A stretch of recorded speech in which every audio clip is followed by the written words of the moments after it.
Levou algum tempo para nos conhecermos, mas tornamo-nos amigos muito próximos desde o início. As notícias de última hora vindas do Palácio de Buckingham acabam de quebrar a tranquilidade da monarquia britânica. O que deveria ser um anúncio de rotina transformou-se em algo muito mais devastador. A confirmação que todos temíamos sobre Catherine, princesa de Gales, chegou finalmente e as implicações são impressionantes. Os portões ornamentados do Palácio de Buckingham testemunharam inúmeros momentos históricos, mas poucos se comparam ao que aconteceu há poucos instantes. Exatamente às 11h45 desta manhã, o gabinete de imprensa do palácio divulgou um comunicado que causou grande comoção no Reino Unido e em todo o mundo. As palavras, cuidadosamente elaboradas, mas devastadoramente claras, confirmaram o que muitos temiam, mas também esperavam que não. Catherine, princesa de Gales, a mulher que se tornou a própria personificação da graciosidade e resiliência da realeza moderna, enfrenta uma batalha muito mais séria do que qualquer pessoa tinha admitido publicamente.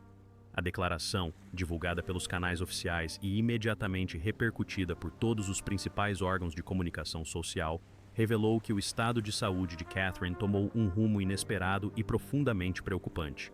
Embora o palácio já tivesse anunciado em março de 2024 que Catherine estava a submeter-se à quimioterapia preventiva após uma cirurgia abdominal, o anúncio de hoje pinta um quadro muito mais grave. O cancro, descoberto durante a cirurgia inicial em janeiro, revelou-se mais agressivo do que se acreditava inicialmente. Os especialistas médicos que aconselham a família real recomendaram um protocolo de tratamento prolongado e intensificado, que exigirá que Catherine se afaste completamente dos seus compromissos públicos por tempo indeterminado. O correspondente da realeza, Jonathan Sacerdote, foi um dos primeiros a analisar as implicações em direto na televisão. A sua voz, geralmente ponderada e profissional, carregava um peso inconfundível, enquanto explicava que a linguagem usada nas declarações do palácio nunca é acidental. Cada palavra é examinada, debatida e aprovada nos mais altos escalões.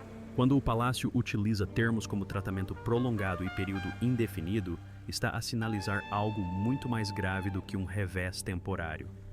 Não se trata de tirar alguns meses de férias para recuperar de procedimentos de rotina.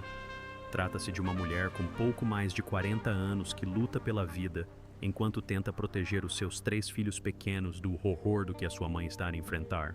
Poucos minutos após o anúncio, as redes sociais entraram em erupção. O Twitter, agora conhecido como X, viu o nome de Catherine tornar-se um dos assuntos mais comentados em todo o mundo. A hashtag #PrayForCatherine chegou ao primeiro lugar em mais de 50 países. As publicações no Instagram de contas de fãs da realeza alcançaram milhões de visualizações na primeira hora.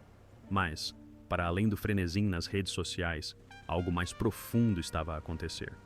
Pessoas que nunca se tinham preocupado particularmente com a monarquia viram-se comovidas pela tragédia que se desenrolava. Eis uma mulher que fizera tudo bem, que se dedicara ao serviço público, que criara os filhos com uma normalidade notável, apesar das circunstâncias extraordinárias, enfrentando agora o pior pesadelo de qualquer pai. O timing deste anúncio é particularmente cruel.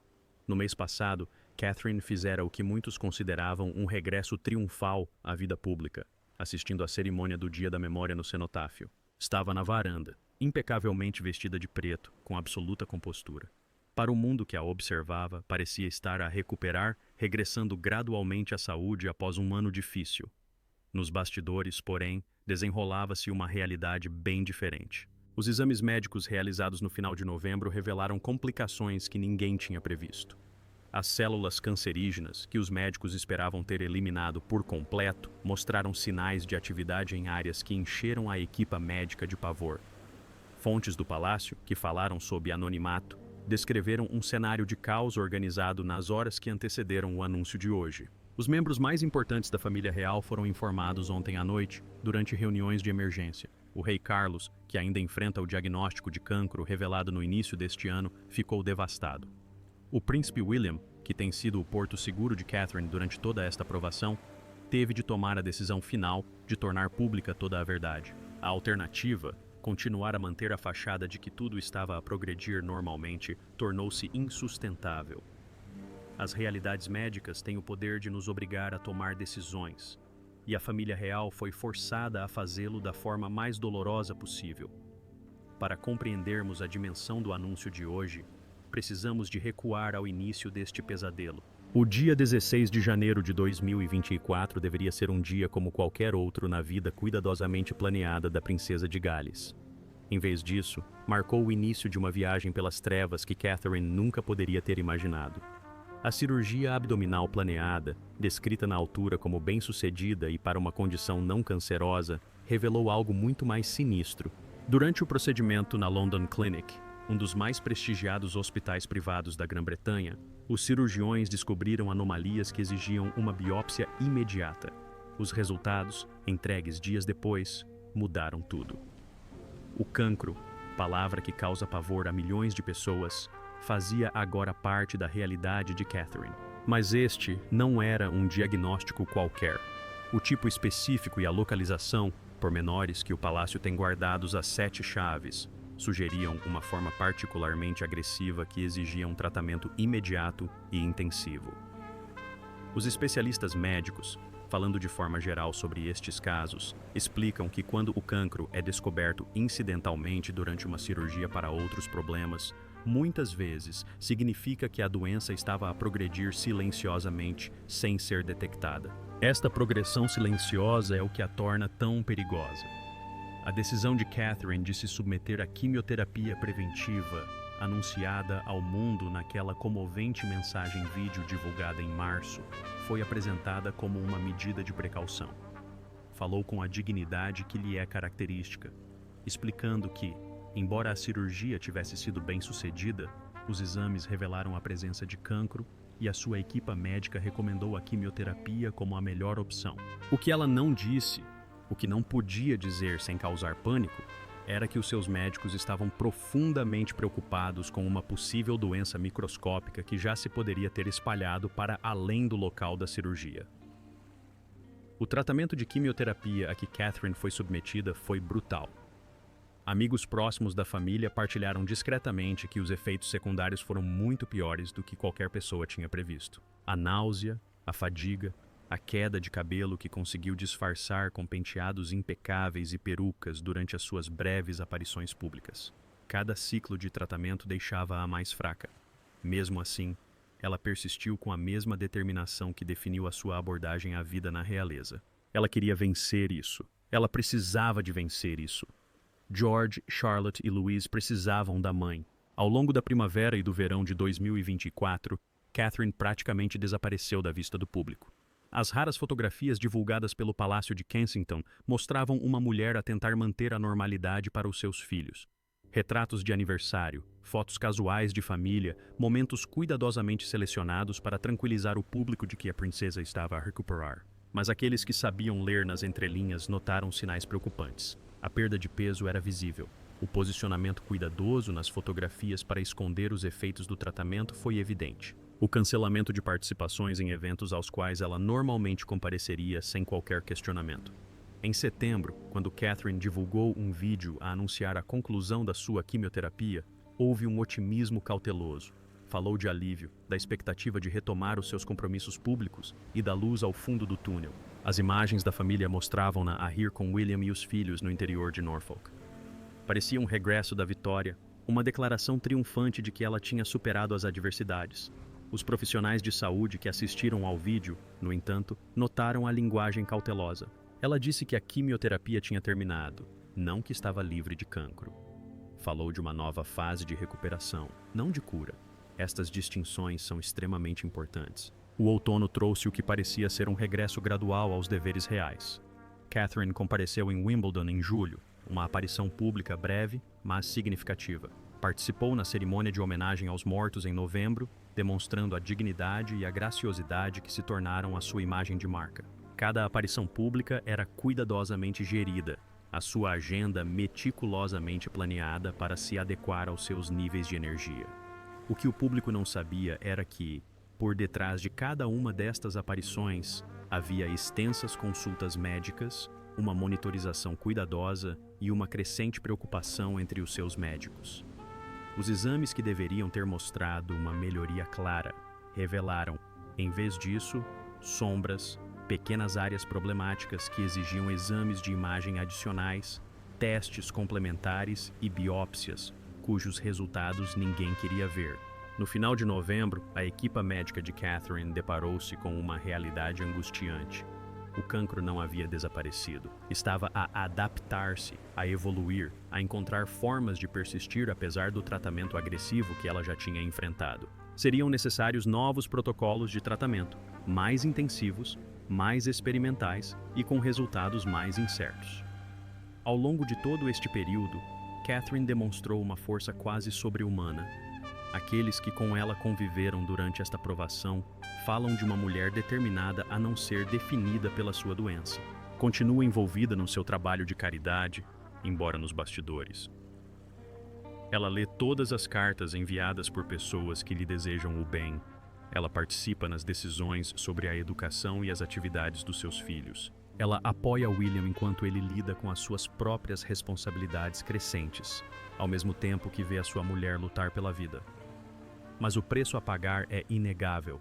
Esta é uma luta que testa não só a força física, mas também as reservas mentais e emocionais que ninguém deveria ter de usar. Por detrás dos muros do palácio, a fachada dourada da vida real sempre ocultou lutas privadas, mas raramente o contraste entre a imagem pública e a realidade privada foi tão gritante. A família real de Gales tem vivido o pior pesadelo de qualquer família, amplificado pelas pressões singulares da sua posição.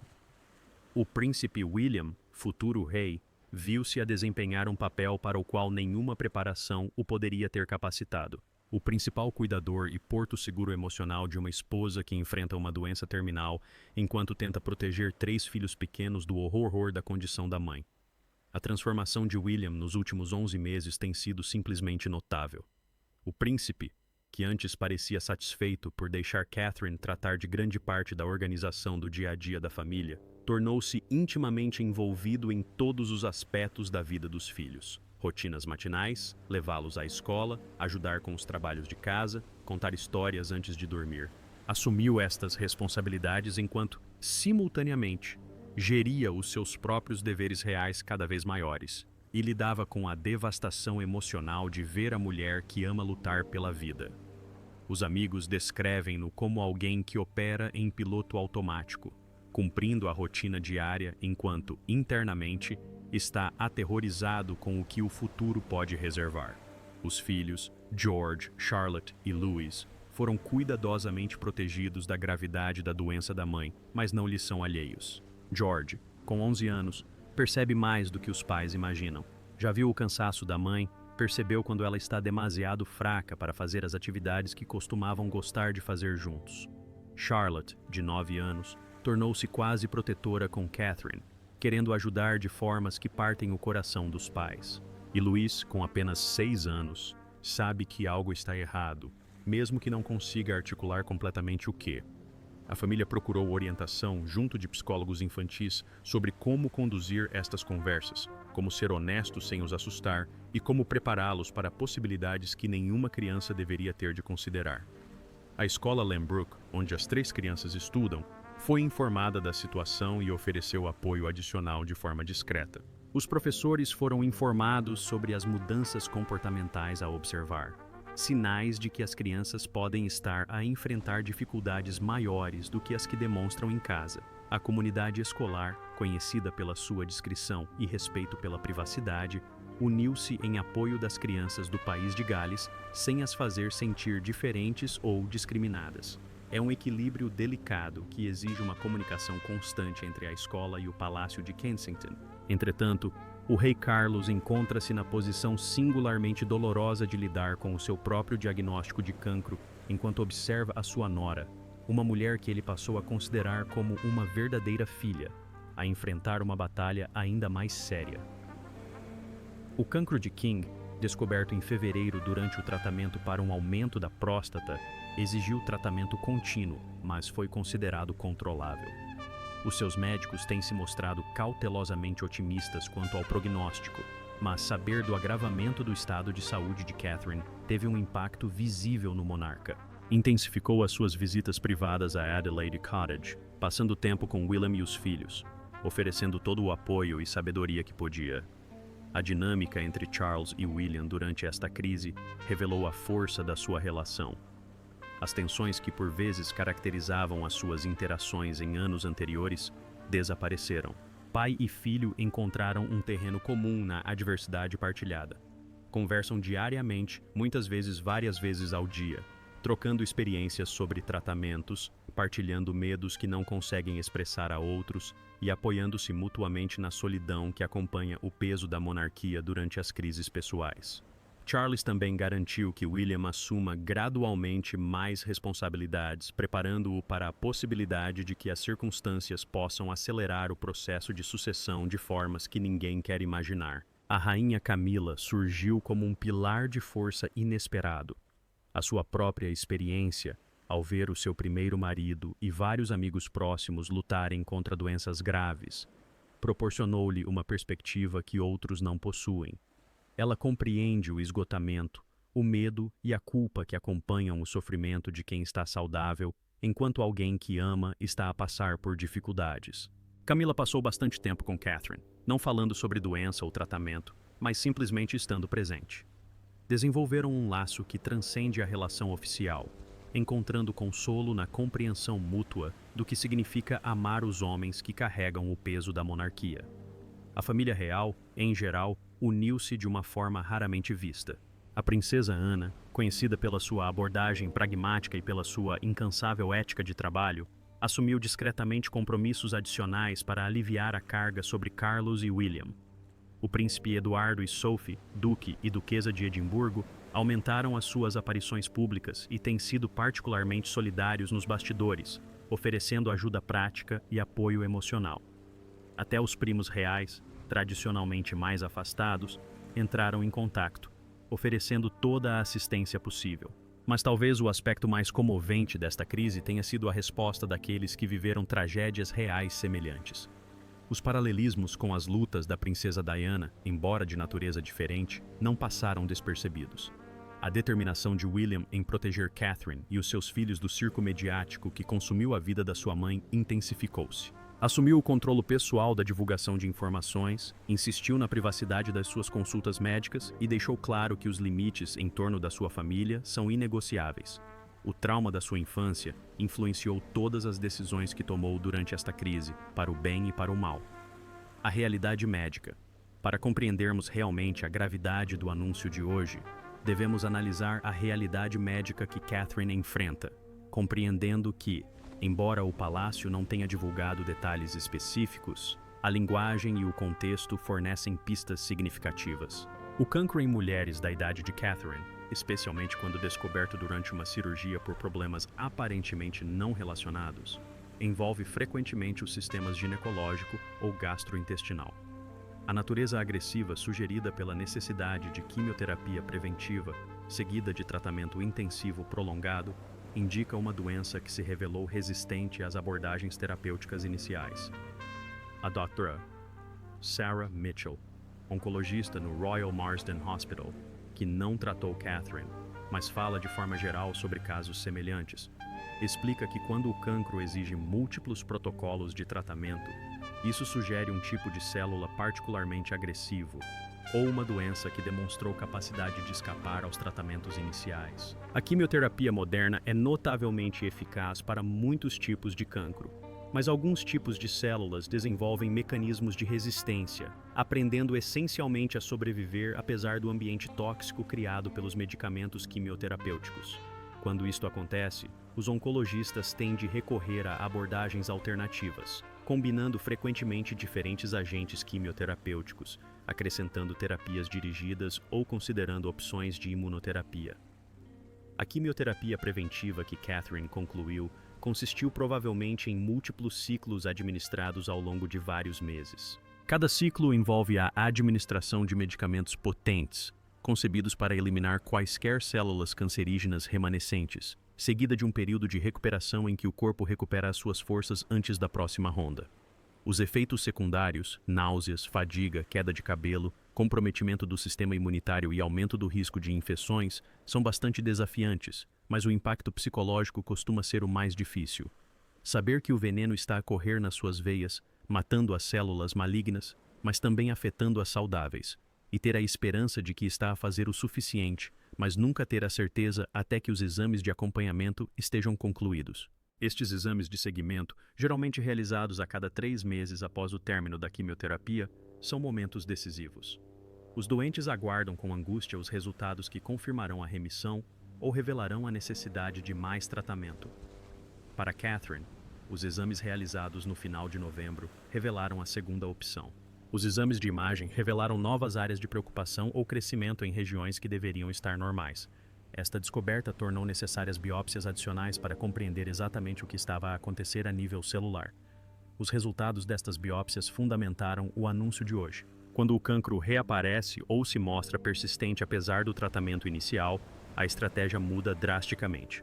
Os protocolos de quimioterapia de primeira linha são, geralmente, os mais eficazes. Os tratamentos de segunda e terceira linha apresentam, normalmente, taxas de sucesso mais baixas e efeitos secundários mais graves. Os médicos precisam de equilibrar o tratamento agressivo com a qualidade de vida, tendo sempre em mente que o doente não está apenas a lutar contra a doença, mas a tentar manter alguma aparência de normalidade. Para Catherine, isto significa tratamentos que não a incapacitem por completo, mas que também tenham hipóteses reais de sucesso. A equipa médica reunida para cuidar de Catherine representa o auge da oncologia britânica. Especialistas do Royal Marsden, consultores de outros importantes centros de tratamento oncológico e especialistas em modalidades específicas de tratamento reúnem-se regularmente para analisar o caso dela, debatendo abordagens, considerando ensaios clínicos e explorando todas as possibilidades. Os médicos pessoais do King's College trabalham em conjunto com a equipa de Catherine para garantir a continuidade do tratamento e a partilha de conhecimentos a partir de ambos os casos. Esta abordagem colaborativa representa o melhor da medicina, mas também sublinha a gravidade da situação. Não se monta uma equipa deste nível para casos simples. A imunoterapia, uma das possíveis vias em estudo, representa um dos avanços mais promissores no tratamento do cancro. Estas terapias treinam essencialmente o próprio sistema imunitário do paciente para reconhecer e atacar as células cancerígenas. Para alguns doentes, a imunoterapia produz resultados notáveis, mesmo nos casos em que a quimioterapia tradicional falhou. No entanto, nem todos os tipos de cancro respondem à imunoterapia, e prever quem irá beneficiar dela continua a ser um desafio. Testar as células cancerígenas de Catherine em busca de marcadores específicos que indiquem uma possível resposta à imunoterapia fez provavelmente parte da sua recente avaliação médica. A terapia dirigida, outra possibilidade, envolve medicamentos desenvolvidos para atacar mutações específicas presentes nas células cancerígenas. Estes tratamentos podem ser notavelmente eficazes, com menos efeitos secundários do que a quimioterapia tradicional, mas requerem a identificação de mutações genéticas específicas no cancro que possam ser visadas. O campo da oncologia de precisão avançou dramaticamente nos últimos anos, oferecendo esperança onde antes havia pouca. A equipa médica de Catherine realizou quase certamente uma extensa sequenciação genética das suas células cancerígenas para identificar quaisquer mutações tratáveis. Uma monarquia em transição. O anúncio de hoje não impacta apenas a família real de Gales pessoalmente. Isto tem implicações profundas para a monarquia britânica enquanto instituição. A família real opera com base em agendas cuidadosamente coreografadas, planeadas com meses e, muitas vezes, anos de antecedência. A ausência por tempo indeterminado de Catarina aos seus deveres públicos cria uma lacuna que não pode ser facilmente colmatada. Como princesa de Gales e futura rainha consorte, ocupa uma posição única na hierarquia real, sendo a segunda em termos de interesse público e importância simbólica, apenas atrás do monarca e da sua consorte. O desafio prático imediato passa pela redistribuição dos patrocínios e deveres oficiais de Catarina. É patrona de inúmeras instituições de solidariedade e organizações, muitas das quais foram cuidadosamente escolhidas para refletir os seus interesses no desenvolvimento infantil, na saúde mental e nas artes. Essas organizações dependem do patrocínio real não só pelo prestígio, mas também pelas vantagens na angariação de fundos e pela atenção pública que tais relações proporcionam. Embora Catarina possa permanecer como patrona nominal, a ausência do seu envolvimento ativo cria desafios. Outros membros da realeza podem assumir funções de representação temporárias, mas a ligação pessoal de Catarina a estas causas não pode ser replicada. As ocasiões de Estado representam outra complicação. O calendário da monarquia inclui inúmeros eventos onde se prevê a presença de membros da família real, visitas de Estado, recessões diplomáticas e grandes comemorações nacionais. A participação da Catarina nestes eventos tornou-se esperada e valorizada. A sua ausência será notada e sentida. Embora a rainha Camila possa desempenhar muitas funções cerimoniais, a ausência da geração mais nova, representada por Catarina, cria um desequilíbrio na forma como a monarquia se apresenta à nação e ao mundo. O impacto no papel do príncipe William é talvez o mais significativo.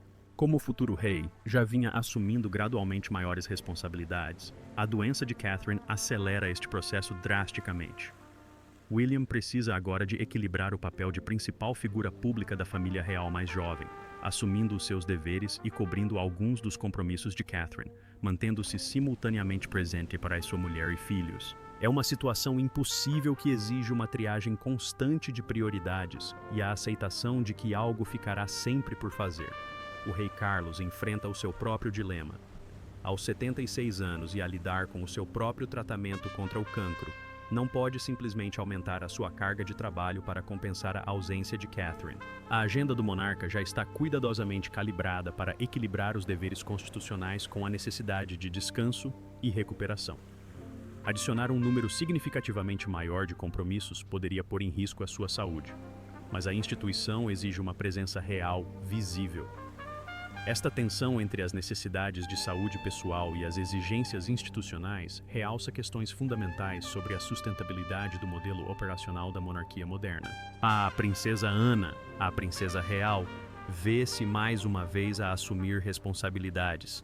Conhecida como a membro da família real mais dedicada, tendo em conta o número de compromissos anuais, Anne tem assumido, discretamente, novas responsabilidades. Mas ela tem 74 anos. Embora sejam notavelmente vigorosos e dedicados, existem limites práticos para o que uma única pessoa pode fazer.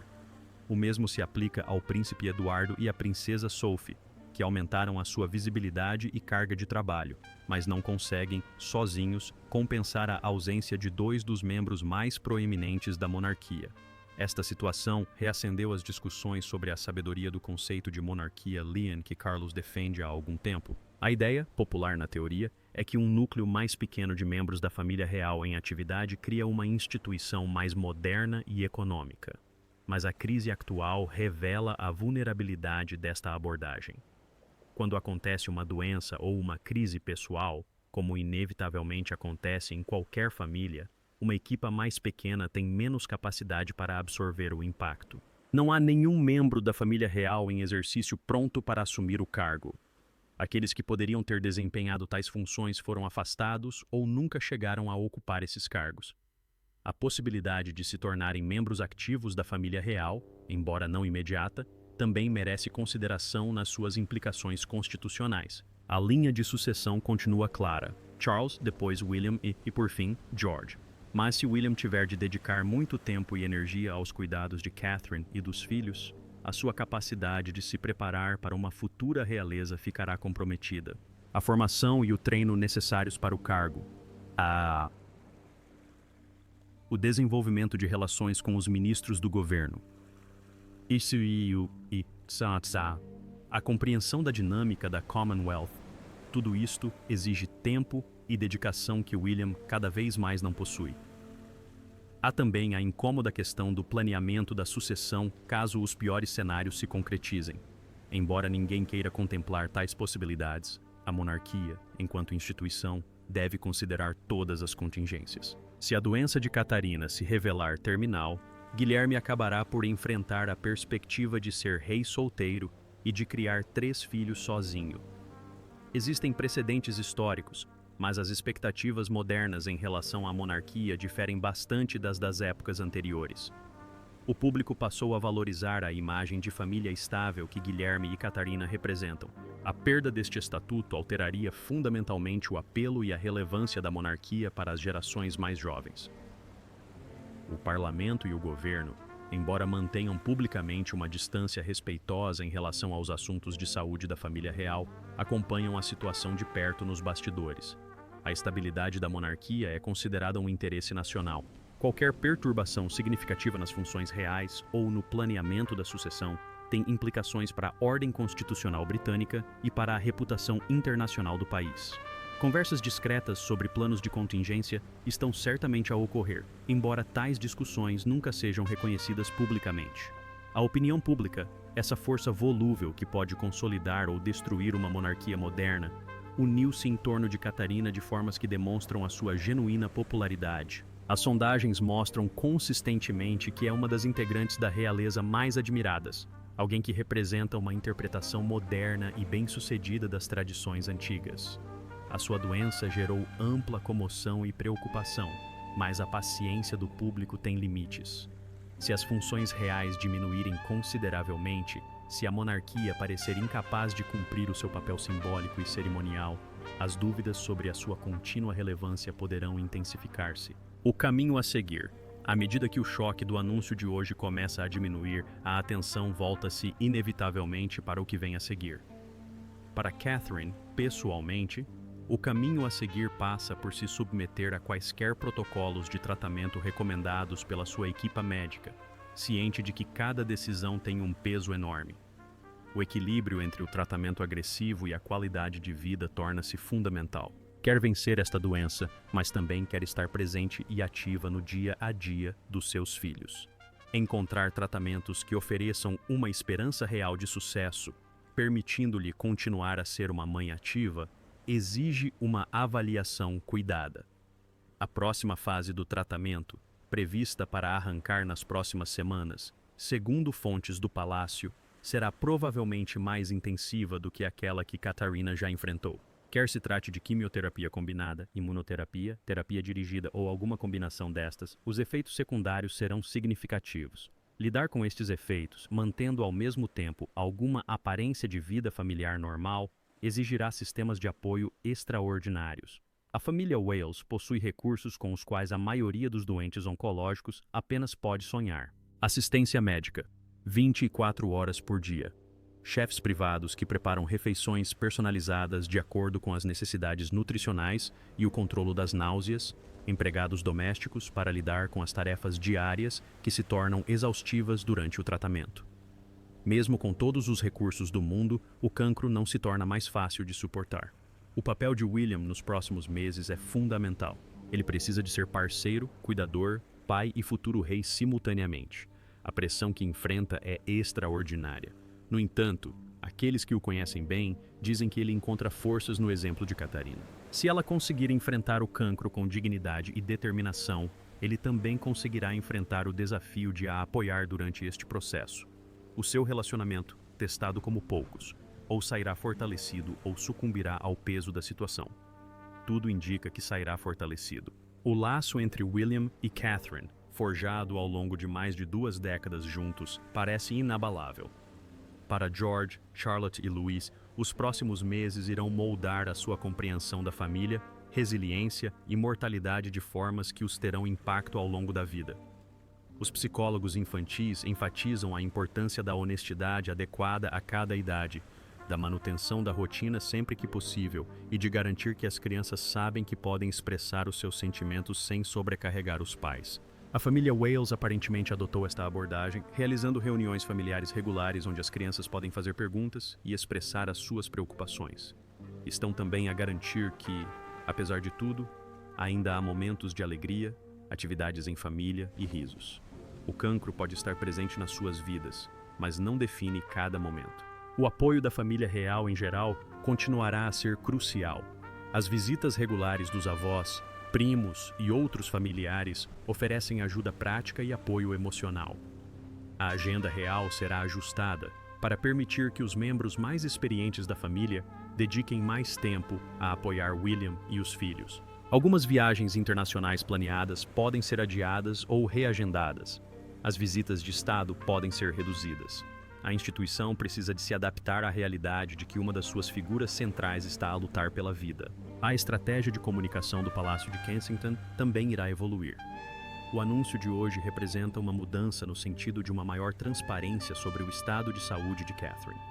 Embora os detalhes médicos específicos permaneçam privados, o público pode esperar atualizações mais frequentes sobre o seu tratamento e condição. Esta transparência serve múltiplos propósitos.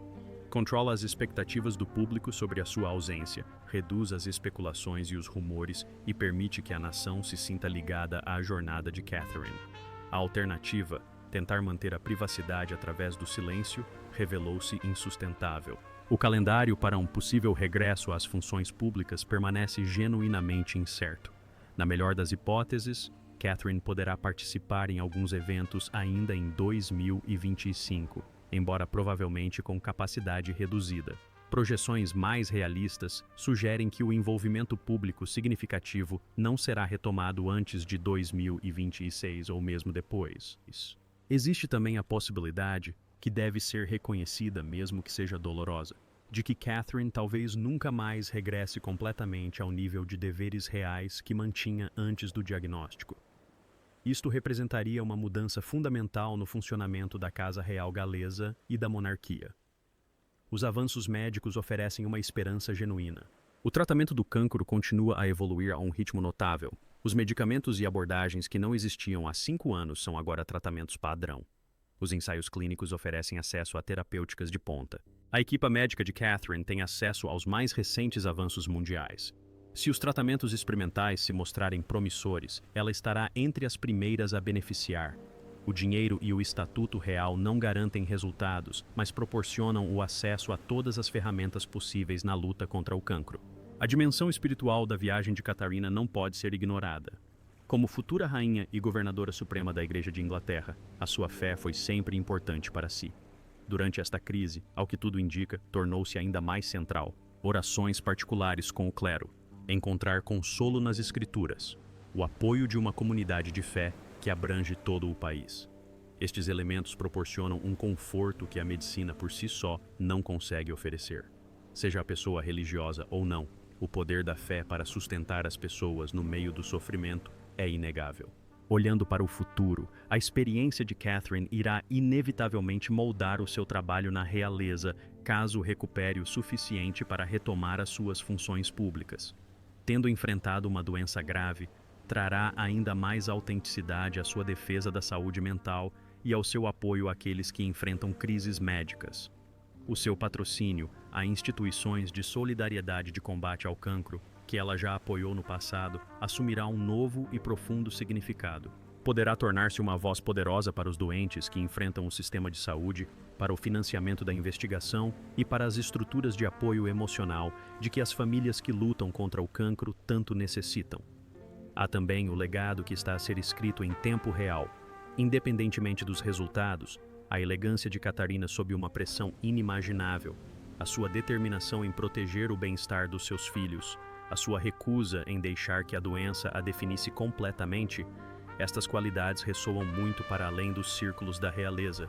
Ela está a demonstrar uma forma de coragem muito moderna, que reconhece a vulnerabilidade, mas se recusa a sucumbir a ela. Os historiadores do futuro notarão este período como decisivo não só para Catarina pessoalmente, mas também para a forma como a monarquia lidou com a crise no século XXI. O público britânico, e de facto as pessoas de todo o mundo, encontram-se na posição invulgar de se preocuparem profundamente com alguém que nunca conheceram. Catherine conseguiu algo notável. Humanizou a monarquia, tornando-a mais acessível e compreensível, mantendo ao mesmo tempo a sua dignidade e aura de mistério.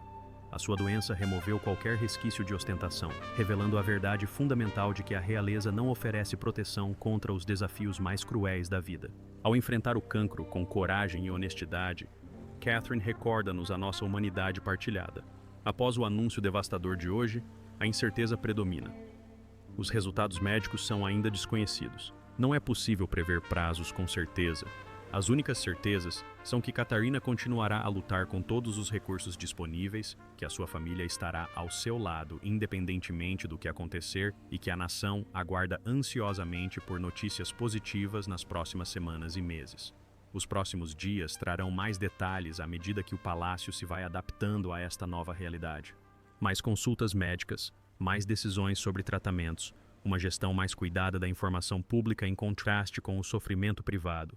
No meio de tudo isto, o foco permanece onde deve estar, numa esposa, mãe e filha que lutam pela vida. Os títulos e as tiaras perdem a sua importância perante este drama humano fundamental. O anúncio de hoje do Palácio de Buckingham não marca o fim, mas sim a transição para uma nova fase, mais incerta, da luta de Catherine contra o cancro. A batalha continua, o desfecho permanece desconhecido, e tudo o que podemos fazer é ter esperança, rezar e apoiar à distância, enquanto uma das figuras mais queridas da Grã-Bretanha enfrenta o maior desafio da sua vida. O romance de conto de fadas que conquistou corações em todo o mundo enfrenta agora o seu capítulo mais sombrio. Como esta história termina ainda não está escrito, mas a coragem com que está a ser vivida merece o nosso profundo respeito e apoio.